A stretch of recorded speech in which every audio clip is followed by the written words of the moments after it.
Assalamualaikum warahmatullahi wabarakatuh. Alhamdulillahi rabbil alamin. Assalatu wassalamu ala asrofil anbiya'i wal mursalin wa ala alihi wa sahbihi ajmain, amma ba'du. Dewan Hakim yang arif dan bijaksana, yang kami hormati, mustami'unal kiram, serta teman-teman yang berbahagia. Pertama di atas segalanya, marilah kita bersyukur kepada Allah Subhanahu wa Ta'ala atas segala nikmat yang senantiasa tercurah, terutama nikmat kesehatan dan kesempatan sehingga kita bisa berkumpul di sini dalam keadaan bahagia, penuh kedamaian. Salawat berbingkaikan salam tiada lupa kita sampaikan kepada Nabi teladan umat, Nabi Muhammad Sallallahu Alaihi Wasallam. Semoga dengan seringnya bersalawat kita akan mendapatkan syafaat beliau di hari akhir nanti. Amin ya rabbal alamin. Hadirin wal hadirat rahimakumullah.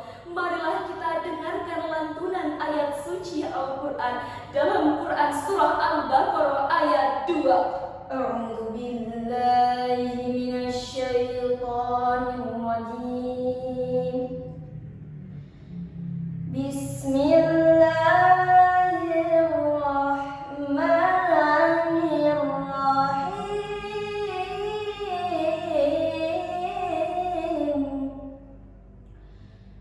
Dzalikal kitabu la raiba fihi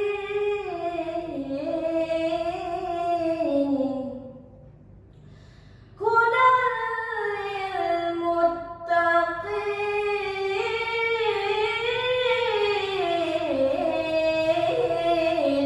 Aku berlindung kepada Allah dari usikan syaitan yang terkutuk dengan menyebut asma Allah yang maha pengasih, maha penyayang.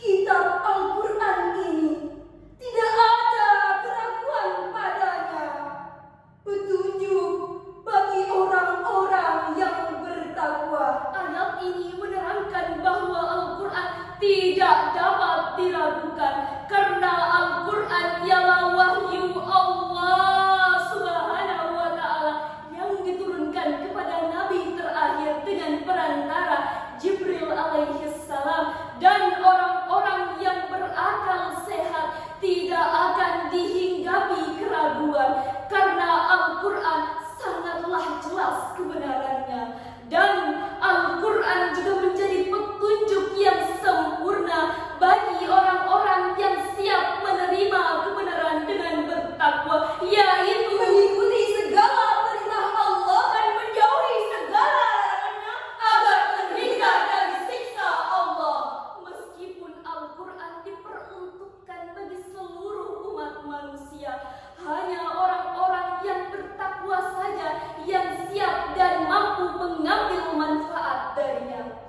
Dalam kitab tafsir Ibnu Katsir dijelaskan bahwa Al-Quran yaitu dalam ayat hudal lil muttaqin, yaitu petunjuk dari kesesatan untuk meninggalkan kesesatan bagi orang-orang yang bertakwa. Hadirin wal hadirat rahimakumullah, berpegang teguh kepada akidah dan akhlak merupakan judul dalam syarahan kali ini. Akidah adalah gudang akhlak yang kokoh. Ia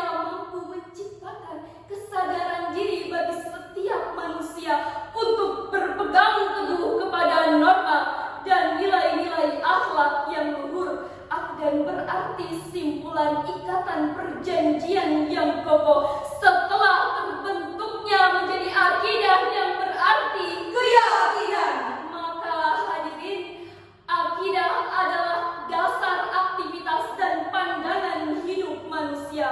Dan akidah yang benar hanyalah akidah Islam. Oleh karena itu, marilah kita taat kepada Rasulullah. Karena ketika kita telah taat kepada Rasulullah, maka kita taat kepada Allah Subhanahu wa Ta'ala, sebagaimana firman-Nya dalam Quran surah An-Nisa ayat 80. Man yuti'ir rasul faqad ata'a Allah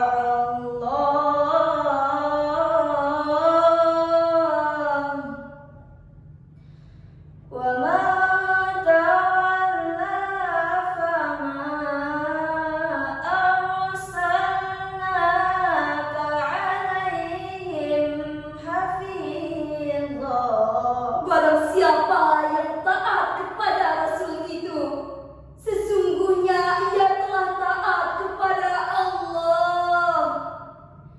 Dan barang siapa yang berpaling dari ketaatan itu, maka kami tidak mengutusmu untuk menjadi pemelihara bagi mereka. Selain itu, taat kepada Allah akan mendatangkan rasa nikmat dan nyaman. Dalam kitab Wasaya Al-Aba lil Abnar karangan Syekh Muhammad Syakir, ulama terkenal di Mesir, yang berbunyi, wahai anak kecilku, sesungguhnya di dalam taat kepada Allah akan mendatangkan rasa nikmat dan rasa nyaman, yang mana tidaklah bisa diketahui kecuali dengan mencobanya. Dewan Hakim serta teman-teman yang kami hormati, apakah hadirin tahu apa tugas Rasulullah Sallallahu Alaihi Wasallam diutus ke muka bumi ini? Tiada bukan dan tiada lain, yaitu untuk menyempurnakan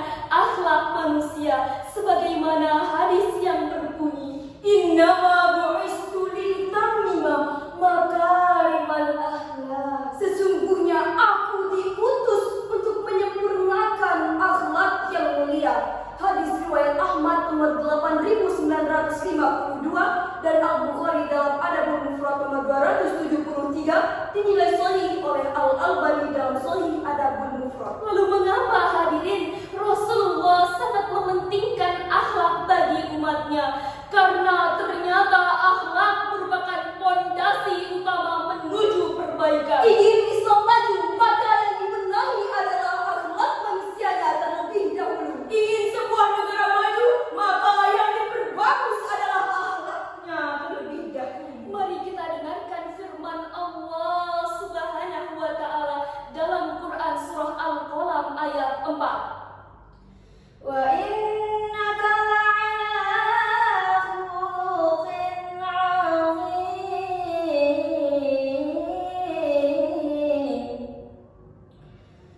Wa innaka la'ala khuluqin 'azim.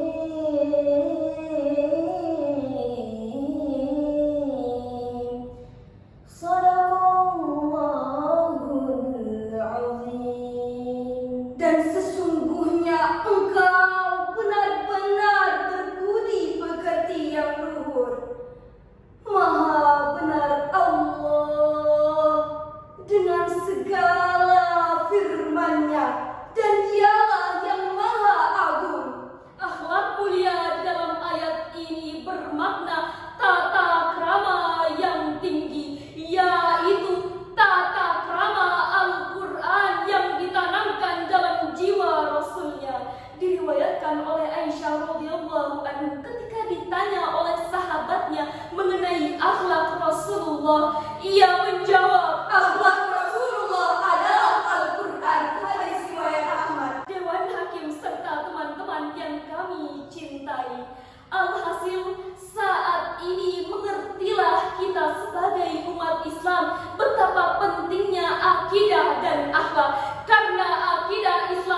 kita pada bagian penutup.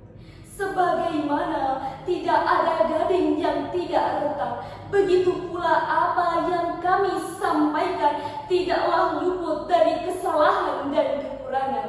Semoga apa yang kami sampaikan bisa bermanfaat bagi kita semua. Wassallallahu